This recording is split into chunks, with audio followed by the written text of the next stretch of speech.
Constitution now worked toward a final agreement, one that would be based on the Madisonian model, that one of the main concepts, the separation of powers, that the delegates were concerned with structuring government to prevent the imposition of tyranny. So Madison suggested that the legislative, executive, and judicial powers focus on different tasks equally but independently.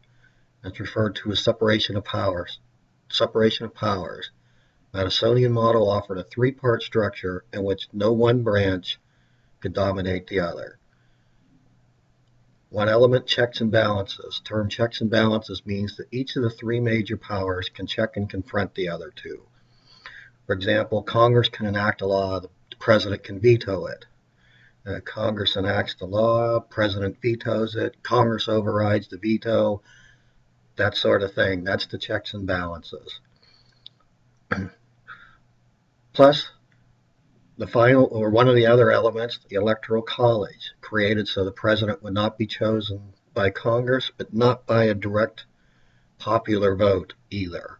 So the Electoral College was developed. Electors are chosen by state. Each state gets as many electors as it has members of the House of Representatives and the Senate. And most states have a winner-take-all electoral system. Here are some of the checks and the balances that you can review on your own time to see how the interaction goes between the presidency, the judiciary, and the Congress, and how they can check and balance each other. The final document contained it was a summary of principles to be approved. Principles like popular sovereignty, Republican form of government, limited government with written laws, separation of powers with checks and balances to prevent any one branch from gaining too much power, and a federal system that allowed for states to have some power. It's a difficult road to ratification. Approval of the Constitution wasn't guaranteed. There were two opposing forces battling over ratification. Federalists favoring a strong central government, anti-federalists wanting to prevent the Constitution from ratification. The Federalist Papers, they attempted to persuade the public to support the new form of government and its institution, and today widely considered perhaps the best example of political theorizing in U.S. history. The anti-federalist response that they claimed the Constitution was written by aristocrats and that the Constitution was going to create an overbearing central government. It was a march to the finish, that large majorities in some cases, Massachusetts narrowly ratified, and New York and Virginia ratified in July 1778. New Hampshire was the 9th state to approve, and the U.S. Constitution was ratified. We'll now move on to the Bill of Rights, which was not ratified, not in the ratified version of the Constitution. The Federalists had promised that amendments would be passed to protect individual liberties from a central government. Madison reviewed hundreds of state suggestions and drafted 10 amendments called the Bill of Rights. It was ratified December 1791 and became part of the Constitution. It provided protection of fundamental rights at the national level, but not the state. And later, the 14th Amendment clarified this issue. Founders interpreted the Constitution to be a framework for the new government, open to future interpretation, so it was kept to about 7,000 words.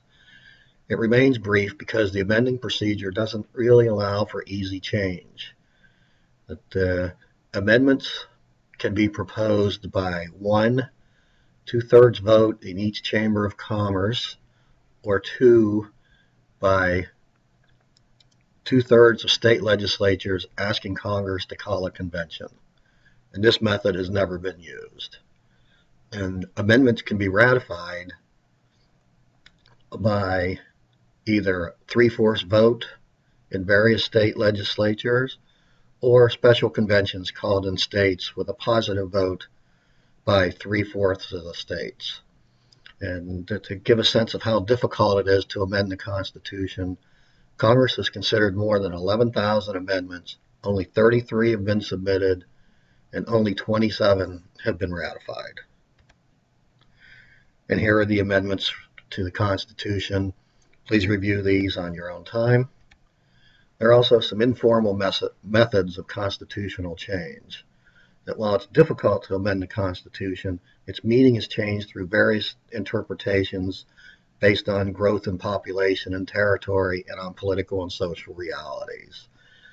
Congress, presidents, and courts have interpreted the Constitution over time.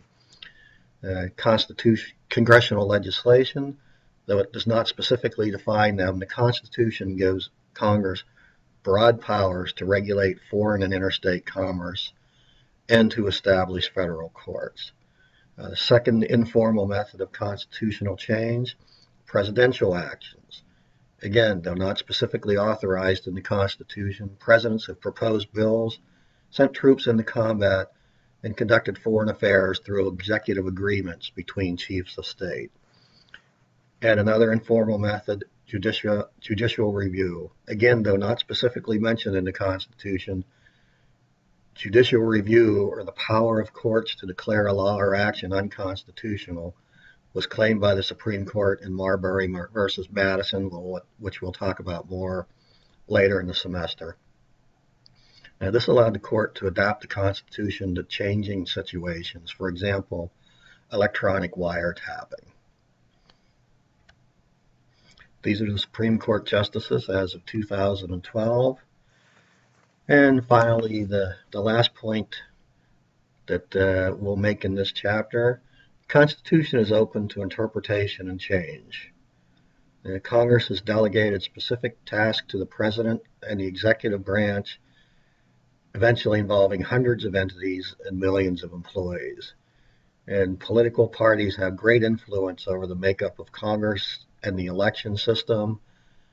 They also play a role in interpretation and custom and usage of the Constitution.